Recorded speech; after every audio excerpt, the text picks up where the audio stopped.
Além de ajudar a idosa a se levantar, Anton correu para recuperar a sombrinha dela, que o vento tinha arrastado.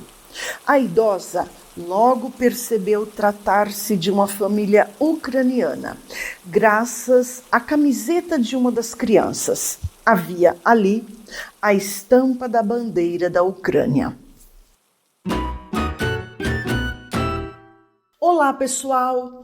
Que bom nos encontrarmos aqui mais uma vez. Seja muito bem-vindo ao podcast Redigir Fundamental. Eu sou Gislaine Buozzi, escritora e professora de redação e literatura.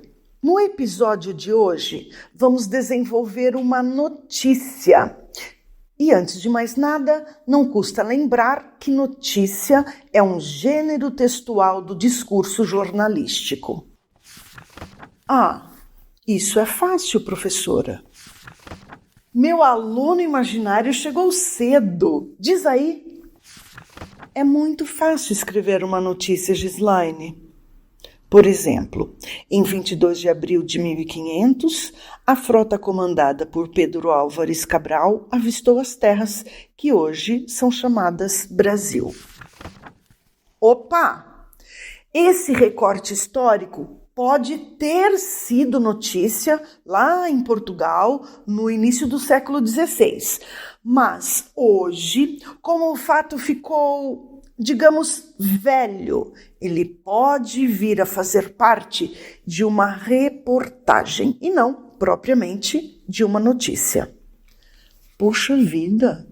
Calma, é já que eu esclareço tudo isso. Fique comigo até o final do episódio. Então vamos lá. A notícia é o registro de informações recentes. Um assalto que aconteceu ontem, o desabamento de um prédio, a alta do preço da gasolina, a inauguração de um hospital, etc. A notícia é veiculada em jornais impressos ou virtuais.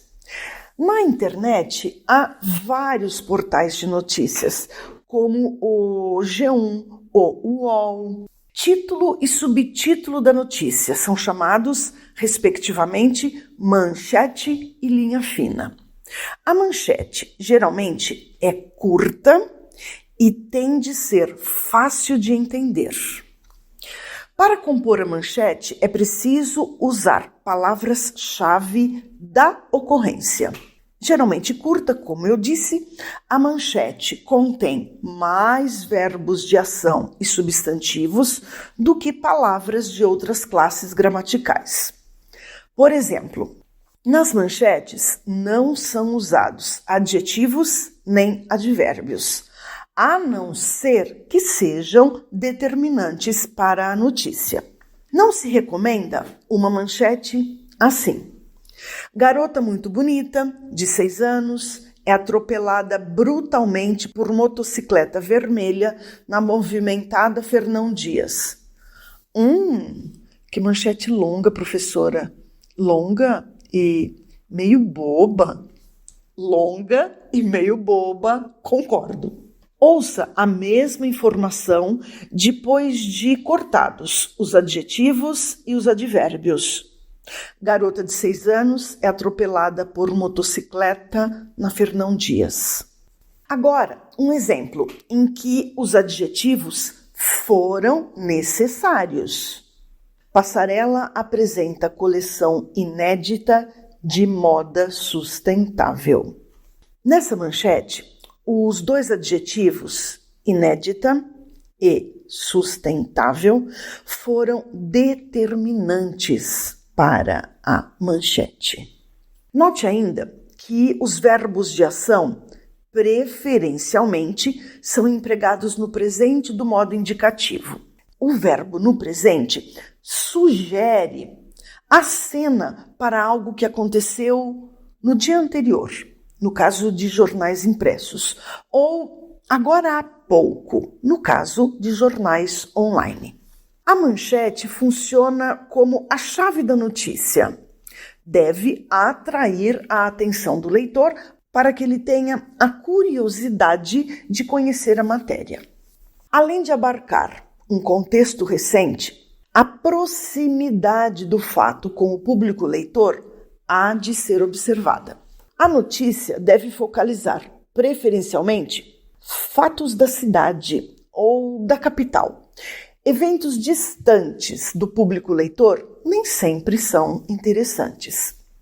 Imagine se o jornal da cidade em que você mora trouxer esta manchete: professora de Calgary, no Canadá, perde a bolsa. Aposto que de cara você vai desistir da leitura. Vou mesmo. Não conheço nenhuma professora do Canadá. Além de lidar com fatos novos, próximos do leitor, é preciso que se pense na importância do assunto. Imagine uma manchete como esta: empresário estaciona o carro em frente ao banco. E daí? Que importância tem isso? Seria, sim, importante se houvesse algum elemento a mais, algo surpreendente ou grave. Por exemplo, empresário estaciona o carro em frente ao banco e é assaltado. A linha fina é mais explicativa. É quase sempre um fragmento recolhido e, por vezes, adaptado do texto. Assim, manchete: enfermeiro é demitido por justa causa. Linha fina: diretora do hospital alega que ele tenha provocado a morte de uma criança. Logo após a manchete e a linha fina, há o nome do jornalista e a data em que foi publicada a notícia. No primeiro parágrafo, há o lead jornalístico. O que é isso, professora? Lead jornalístico é a cabeça da notícia.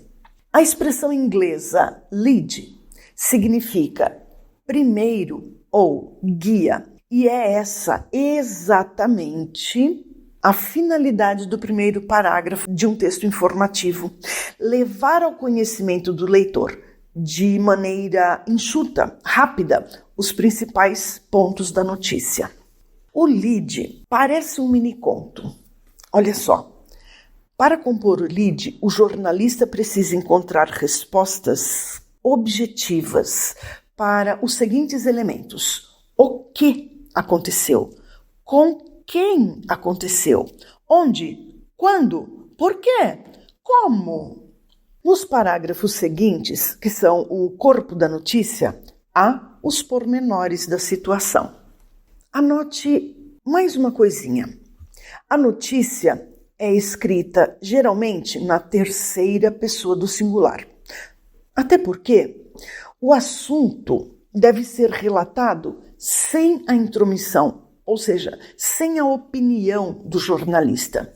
Desse modo, não convém escrever algo como: conversando com o enfermeiro que estava nervoso, ele disse que foi demitido por justa causa. Ouça como fica bem melhor assim: o enfermeiro, fulano de tal, foi demitido por justa causa. Ele tentou se explicar, alegando que... A notícia tem quantas linhas, Gislaine? Em textos escolares, quem aponta esse limite é o professor. Mas sabe-se que o texto da notícia não pode ser tão longo. Longa é a reportagem, que trabalha com fatos presentes, passados.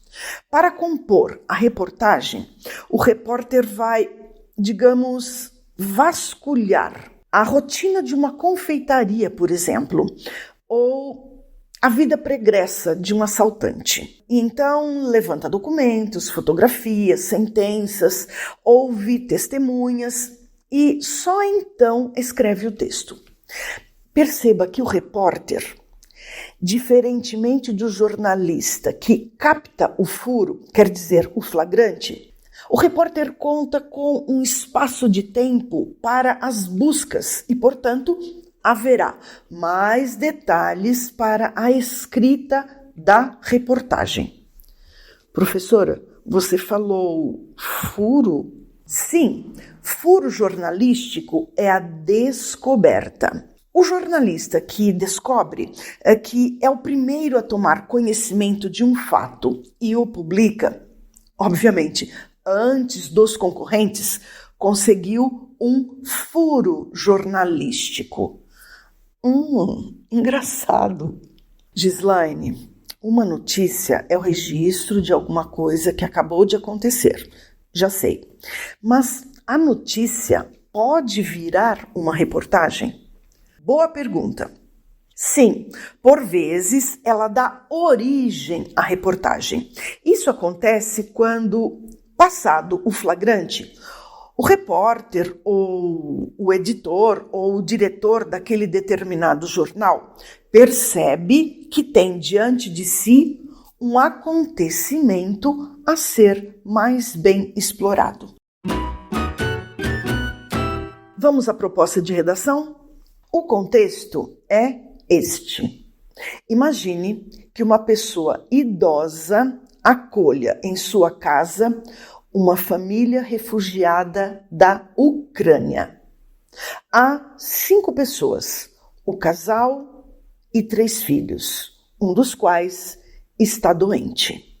O comando é este. A partir não só desse contexto, como também de seus conhecimentos sobre os conflitos entre russos e ucranianos, escreva uma notícia. Uau! Que proposta! Mãos à obra! E não se esqueça, no primeiro parágrafo da notícia há o lead jornalístico. Você quer conhecer minha redação? Então, aqui está ela. Idosa acolhe família refugiada da Ucrânia. Ucraniano Anton socorre idosa que sofreu uma queda. Depois, ela acolhe a família. Por Gislaine Buozzi, 9 de janeiro de 2023. Filomena Sobral, 82 anos, na quarta-feira, dia 11, acolheu em sua casa uma família de ucranianos refugiados, após levar uma queda e ser socorrida por Anton, de 41 anos. A idosa caiu quando voltava da feira e foi prontamente socorrida por um homem que se apresentou como Anton. Ele estava em companhia da esposa e dos 3 filhos. Além de ajudá-la a se levantar, Anton correu para recuperar a sombrinha dela, que o vento tinha arrastado. A idosa logo percebeu tratar-se de uma família ucraniana, graças à camiseta de uma das crianças. Havia ali estampada a bandeira da Ucrânia. Agradecendo pela ajuda, a idosa contou à família que, por conta do peso da sacola e do chão escorregadio, ela desequilibrou-se e caiu. Ao notar que as crianças choravam, a idosa se compadeceu delas e deu-lhes parte das frutas que levava na sacola. Em seguida, como estivessem debaixo de uma marquise, perguntou onde a família morava. De acordo com o que relataram testemunhas, a idosa passou a ouvir o relato de Iana, 37 anos, mãe das crianças, segundo a qual, além de serem refugiados e não terem onde morar, um dos filhos estava doente. Amaury Souza, 29 anos, balconista, presenciou os fatos e levou PH, 4 anos, à assistência policial que atende a imigrantes estrangeiros. O garoto foi medicado e, assim como o restante da família, foi acolhido pela idosa em casa dela, no Brooklyn. Se depender de mim, eles ficam por aqui, que não tem guerra. foi o que a dona Filomena disse. A idosa, que sofreu leves escoriações, não quis ser levada ao pronto atendimento médico, nem permitiu a reprodução de sua imagem nesta folha. E então, gostou da minha redação? Também quero conhecer a sua, ok? E que tal escrevê-la agora? Vamos lá. Desenvolva essa proposta de redação. Escrever, você já sabe, é pra lá de bom demais. Escreva e poste sua redação. Assim que ela chegar corrigida no seu aplicativo, frequente o percurso de aprendizagem da plataforma Redigir. Lá você encontrará tópicos de gramática e listas de exercícios sobre os pontos a serem aprimorados em seu texto. Antes de nos despedirmos, convido você a assinar o podcast da plataforma Redigir no seu tocador de preferência. Essa redação que você acabou de ouvir está disponível no site. Então é isso, um abraço e até o próximo episódio.